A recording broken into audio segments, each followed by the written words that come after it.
बिस्मिल्लाहिर्रहमानिर्रहीम। अस्सलाम वालेकुम। अच्छा व्यूअर्स, ये भी आपको नियाज़बो का पौधा दिखाता हूँ। 4 से 5 मंथ इसकी उम्र है, लेकिन अभी आप इसकी कंडीशन देख सकते हैं। बिल्कुल ये सूखा हुआ है। कुछ शाखें इसकी जो है मुकम्मल तौर पर सूख चुकी हैं और कुछ जो हैं हरी भरी हैं। हरी भरी तो नहीं, लेकिन वो भी बीमार सी लग रही हैं। तो अभी देखते हैं इसके ऊपर क्या मसला हुआ है, क्या इशू बने, और अब हमने इसकी ट्रीटमेंट करते हैं। ट्रीटमेंट में क्या करना है हमने वो भी आपको बताता हूँ।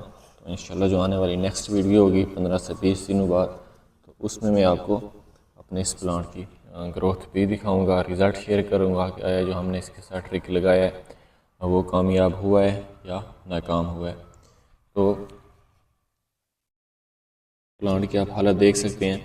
इस का जो मुझे लगता है कि इसके साथ जो इशू बना है, इसको ओवर वाटरिंग हुई है, या फिर इसके ऊपर जो एक बार मैंने केमिकल जो है खादों का इस्तेमाल शायद ज़्यादा कर दिया था, तो हो सकता है उस वजह से इसके साथ ये सूरत हाल बनी हो। लेकिन अल्लाह बेहतर जानता है। तो अभी हम इसकी ट्रीटमेंट करते हैं, तो इसका इंशाल्लाह मैं आप लोगों के साथ रिज़ल्ट भी शेयर करूँगा। तो करना कुछ यूँ है कि आपने जो इसके ऊपर वाली मिट्टी है, आपने कुछ हद तक ये मिट्टी निकाल लेनी है। इसको साइड पर देखें, ये बिल्कुल अच्छे वाली मिट्टी है, भल मिट्टी थी बिल्कुल नहीं। ये कुछ मिट्टी निकाल लेनी है। सामने ये मिट्टी निकाल रहा हूँ मैं, जगह नरम करके।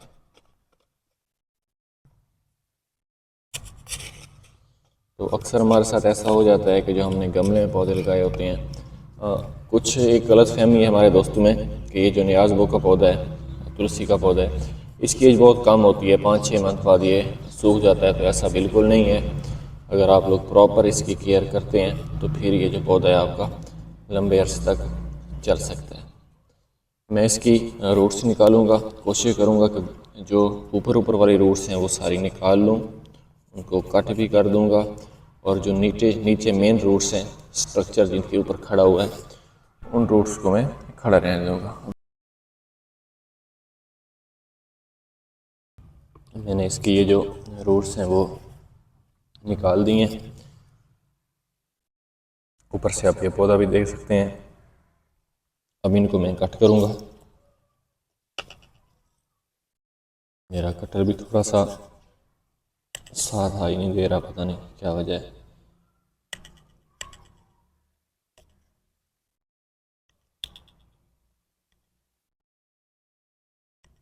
क्योंकि ये जड़ें मुझे लग रहा था कि ये जड़ें ख़राब हो चुकी हैं। तो देखें, ये जड़ें मैंने निकाली हैं इसको यहाँ पर रख देता हूँ, दूसरी जड़ें भी निकालते हैं।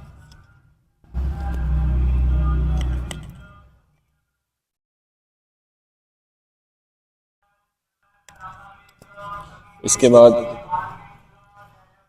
अभी देखें, मेरे पास एक फंजीसाइड नहीं पड़ा। अगर आपके पास सल्फ़र पड़ी है या फिर कोई भी ऑर्गेनिक फंजीसाइड पड़ा है, तो आपने कोशिश करनी है कि अपने पौधे में वो डाल देना है। मैं वो लाजमी डालूंगा, लेकिन अभी मेरे पास अवेलेबल नहीं है, तो मैं शाम को इसको डाल दूंगा। अभी आपके साथ ये वीडियो शेयर कर रहा हूँ। ये काम कर लेना है आपने। उसके बाद जो मिट्टी आपने पहले निकाली थी, अब देखिए ये मिट्टी मैंने निकाली थी अपने पौधे से, और दूसरी मिट्टी मेरे पास ये मैंने साथ में रखी थी। तो ये मिट्टी हमने पौधे में नहीं डालनी। तो दूसरी नई मिट्टी है, उस मिट्टी को हमने अपने पौधे में डाल देना है। खाद वगैरह किसी का भी आपने इस्तेमाल नहीं करना। जब तक आपका पौधा बिल्कुल ठीक नहीं होगा, उस टाइम तक आपने खादों का इस्तेमाल नहीं करना। मिसाल आप इस तरह ले लें कि अगर बंदा बीमार होता है, तो उस टाइम उसको सबसे जो पहली कोशिश होती है कि वो ठीक हो जाए, उसके बाद ही उसको खुराक लगना शुरू होती है। तो आपने अपने पहले कोशिश करनी है कि अपने बीमार पौधे को ठीक करना है। क्योंकि अब नवंबर का मंथ चल रहा है, तो कोशिश करनी है कि आपने अपने पौधे को धूप भी देनी है। धूप आए कम से कम कुछ ना कुछ, आधे दिन की है जितनी भी है, बिल्कुल आपने छाँव के ऊपर नहीं रखना। अब जो बीमार शाखें हैं, देखिए ये शाख थी, इसको मैं कट कर दूंगा। ये सारी बड़ी शाख को कट कर दूंगा। इसके साथ ये शाख भी थी, इसको भी कट कर दूंगा। ये शाख भी कुछ सूख रही है, इसको भी यहाँ से कट कर दूंगा। ये शाखें मैंने इसकी कट कर दी हैं। अब मेरे पास इसकी बची हैं 3 शाखें। ये जो शाख है, इसको आप देखिएगा, ज़रा गौर से देखिएगा। फिर अब एक ये शाख है और तीसरी ये शाख है। ये जो शाख जा रही है ये तो वैसे है ही नीचे, इसको तो मैंने वैसे भी कट कर देना था। अब हमारे पास इसकी 2 शाखें बची हैं, देखिए। अब इनमें से मैं ये वो वाली शाख रखूँगा जो बिल्कुल फ्रेश है। अब ये जो शाख है ये बिल्कुल फ्रेश शाख आ रही है, और ये जो शाख है इसकी ग्रोथ मुझे अच्छी नहीं लग रही, तो मैं इस शाख को भी रिमूव कर दूँगा। अब मेरे पास सिर्फ़ और सिर्फ एक ये शाख बची है, तो अब इस शाख को ही मैंने लेकर चलना है, और इंशाल्लाह इसकी ग्रोथ ऐसी होगी कि आप लोग देखेंगे 15 से 20 दिन बाद जैसे इसका रिज़ल्ट आता है मैं आप लोगों के साथ लाजमी इसका ये जो रिज़ल्ट है शेयर करूँगा। तो अब आपने इसको पानी लगा देना है। फंजीसाइड आप कोई भी इसमें इस्तेमाल कर सकते हैं, सल्फ़र पड़े तो आप लोग सल्फ़र भी इसमें इस्तेमाल कर सकते हैं। ऑर्गेनिक चीज़ें भी आप लोग इसमें जो हैं फंजीसाइड वो भी इसमें आप इस्तेमाल कर सकते हैं। लेकिन क्योंकि अब नवंबर का मंथ चल रहा है, ठंड पड़ रही है, तो अब आपने कोशिश करनी है कि अपने पौधे को ऐसी जगह पर रखना है जहाँ पर धूप आती हो। जितनी ज़्यादा धूप आएगी हमारे पौधे की ग्रोथ उतनी ज़्यादा अच्छी होगी।